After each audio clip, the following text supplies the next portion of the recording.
আলহামদুলিল্লাহ ওয়াসসালাতু ওয়াসসালামু আলা রাসূলিল্লাহ ওয়া আলা আলিহি ওয়া সাহবিহি ওয়া মাওলা মা বাদ। সম্মানিত দর্শক শ্রোতা, আমার প্রাণপ্রিয় মুসলিম ভাতৃমণ্ডলী, অত্যন্ত দুঃখের সাথে আজকে আপনাদের সামনে একটি বিষয় নিয়ে উপস্থিত হলাম।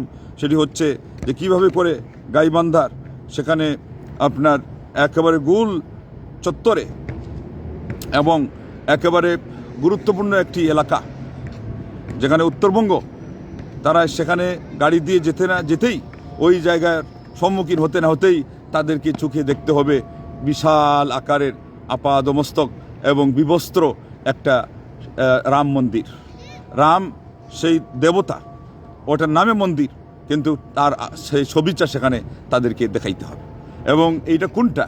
এটা হলো সেই আমাদের ঐতিহ্যবাহী মসজিদ বাবরি মসজিদকে উৎখাত করে, যেখানে তারা দাবি করেছিল একটা শিলাখণ্ডের দোহাই দিয়ে, বাহানা দিয়ে, যে এটা নাকি আগে মন্দির ছিল, সম্পূর্ণ মিথ্যা। সেই জায়গাতে সেটা করলোই, এরপরে তাদের জন্য কত বাহানা করলো, আমরা তোমাদের মসজিদ কেনার অন্য জায়গা দিব। তাদের আসল উদ্দেশ্য কী ছিল?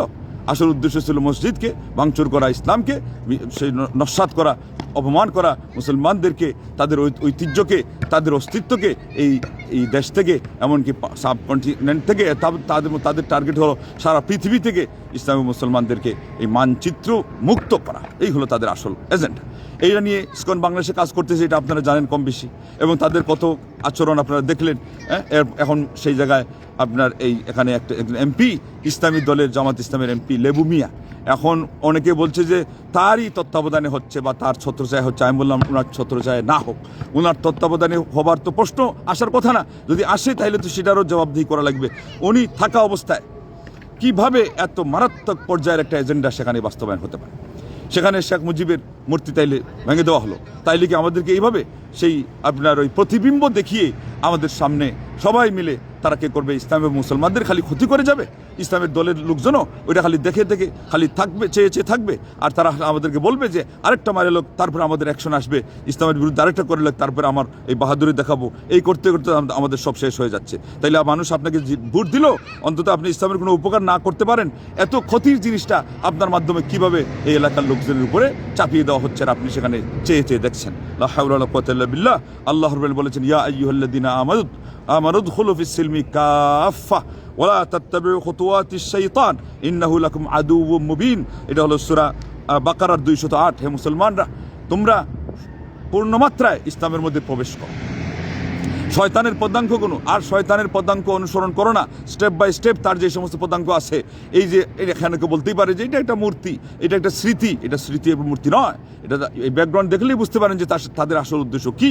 আর আল্লাহ পাক এখানে বললেন যে এটা হলো তাদের পদাঙ্ক অনুসরণ করার মধ্যে পড়ে যাবে। আজকে আপনার মূর্তি এখানে ছবি টানানো হবে, কালকে সেটার উপর নমুনা দেওয়া হবে, একজনকে দেখা দেখি আরেকজন দিবে, এটা পূজা পর্বশের জায়গায় পরিণত হয়ে যাবে। লা হাওলা ওয়ালা কুওয়াতা ইল্লা বিল্লাহ। তারপরে আল্লাহ রাব্বুল আলামিন সূরা হজ্জের 30 আয়াতে বলছেন, যালিকা ওয়া মান ইউআযযিম হুরুমাতিল্লাহ ফাহুয়া খায়রুল লাহু ইনদা রাব্বিহি ওয়া উহিল্লাত লাকুমুল আনআমু ইল্লা মা ইউতলা আলাইকুম ফাজতানিবুর রিজসা মিনাল আওসান ওয়াজতানিবু কাওলা যুর। শুরু করেছে সর্বপ্রথম আল্লাহ রাব্বুল আলামিন তার কাছে সম্মানী জিনিসগুলোকে যে সম্মান করে, এটার কথা আল্লাহ পাক বলছেন। এটা হলো আল্লাহর সম্মানের এটার পরিচয়। আরেক আয়াতে আল্লাহ বলছেন এটা তাকওয়ার পরিচয়ক। আপনি আল্লাহর সম্মানের জায়গা মসজিদ, ইবাদতের জায়গা মসজিদ, তাওহীদকে বাস্তবায়ন করার জায়গা মসজিদ, সেটাকে যারা ভাঙচুর করলো, আর যেই ইস্যুকে এই রামের সেই ইস্যুকে কেন্দ্র করে আজকে এই রামের মন্দির এখানে আপনার তৈরি হচ্ছে, আর আমরা খালি চেয়ে দেখতেছি। এটা অত্যন্ত মারাত্মক পর্যায়ে একটা লজ্জাস্কর বিষয়। এটা শুধুমাত্র ইমানের সাথে সাংঘর্ষিক বিষয় তা নয়, একটা লজ্জার সাথেও সাংঘর্ষিক বিষয়। মুসলমান হিসাবে গায়রাত, যেটা আত্মমর্যাদা কিছু সামান্যতম থাকে না, এটারই প্রমাণ। অতএব আল্লাহ রাব্বুল আলামিনের কাছে তওবা করেন এবং সবাই মিলে এটাকে প্রতিহত করেন, এটাকে ভেঙে চুরে শেষ করে দেন, চুরমার করে দেন। আল্লাহ বলছেন ফাজতানিবু রিজসা মিনাল আওসান ওয়াজতানিবু কাওলা যুর।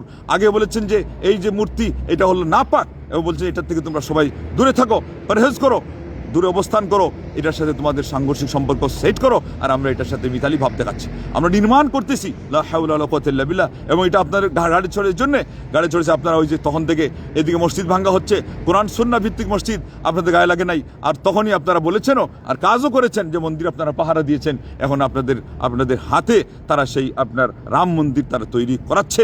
অভিশাপ আপনারা সচক্ষে দেখতে পাচ্ছেন। তামাম জাহানের মুসলমানদেরকে, বিশেষ করে বাংলাদেশের আমি সরলপার মুসলমানদেরকে বলবো, এইটা দিয়ে ইসলাম এদেরকে দিয়ে হবে না। এটা আমরা আগেও বলেছি, এখন আপনারা সুস্পষ্ট প্রমাণ পাচ্ছেন। এরা হলো সমস্ত আলিম উলামারা বলছেন সম্পূর্ণ বামপন্থী দলের মতোই এক এজেন্ডাতে, যে তাদের দল, তাদের পদ এবং তাদের সেই প্রতিপত্তি ক্ষমতা টিকে রাখতে গেলে তাদের কাছে মন্দিরও কোনো ফ্যাক্টর না, তাদের কাছে গায়রুল্লাহর ইবাদত করার কোনো ফ্যাক্টর না, শিরকি তন্ত্র কোনো ফ্যাক্টর না।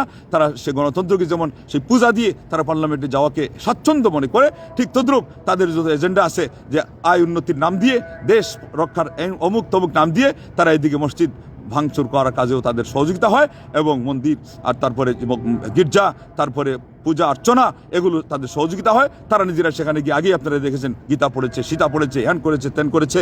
অতএব আল্লাহ রাব্বুল আলামিনের কাছে সবাই হেদায়েত কামনা করেন এবং সবাই মিলে কোরআন সুন্নাহ পাকড়ে ধরেন। তাওহীদ আকীদা এবং সুন্নাহ ভিত্তিক আমল ছাড়া আমাদের গত্যন্তর নাই, বাঁচার কোনো উপায় নাই। আল্লাহ রাব্বুল আলামিন যদি আমাদেরকে তিনি সাহায্য না করতেন, এতদিন পর্যন্ত আমরা ঠিকই থাকতে পারতাম না। আমাদের যেই অনাদর্শকতা, এটার অবস্থা দেখলেই মনে হয় যে বিভীষিকাময় পরিস্থিতি আমরা আসি এবং এটাই মূল কারণ যে আজকে দেশে খালি অশান্তির দাবানল দাউ দাউ করে জ্বলছে। আজকে সেই বিশৃঙ্খলা এবং জুলুম নির্যাতন এবং জোর জুলুম, মারামারি, হানাহানি, কাটাকাটি, মা বোনদের ইজ্জত ছিনিয়ে নেওয়া এবং মানুষকে লুট তরাজ করে এবং হয়রান হেনাস্তা করে শেষ করে দিচ্ছে। কোনো বিচার পাওয়া যাচ্ছে না, কোনো কিছুরই কোনো বালাই নেই।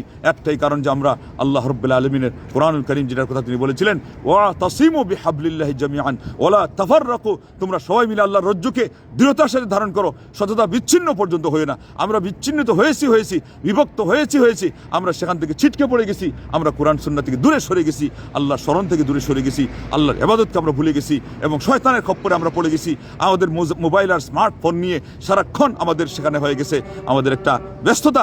এটাই হলো আমাদের মূল কারণ। অতএব আসুন ইবাদতের প্রতি মনোনিবেশ করেন, আল্লাহর দ্বীনকে সঠিকভাবে জানুন, তাওহীদ আকীদাকে আলিঙ্গন করুন, সুন্নাহ ভিত্তিক আমল সমৃদ্ধ জীবন তৈরি করুন, গঠন করুন। দুনিয়া আখিরাতে আল্লাহ রাব্বুল আলামিন মান সম্মানের জীবন দান করবেন এবং আল্লাহ পাক আমাদের জান্নাতুল ফিরদৌসে অধিবাসী করবেন। আল্লাহ যেন সেই তৌফিক দান করেন, আমাদের দেশ এবং জাতিকে আল্লাহ রক্ষা করেন, সব ধরনের ফিতনা ফাসাদ থেকে আল্লাহ হেফাজত করেন। আল্লাহ আমাদেরকে জান্নাতবাসী করেন। আমিন। ওয়া আখিরু দাওয়ানা আনিল হামদুলিল্লাহি রাব্বিল আলামিন। ওয়াসসালামু আলাইকুম ওয়া রাহমাতুল্লাহি ওয়া বারাকাতুহু।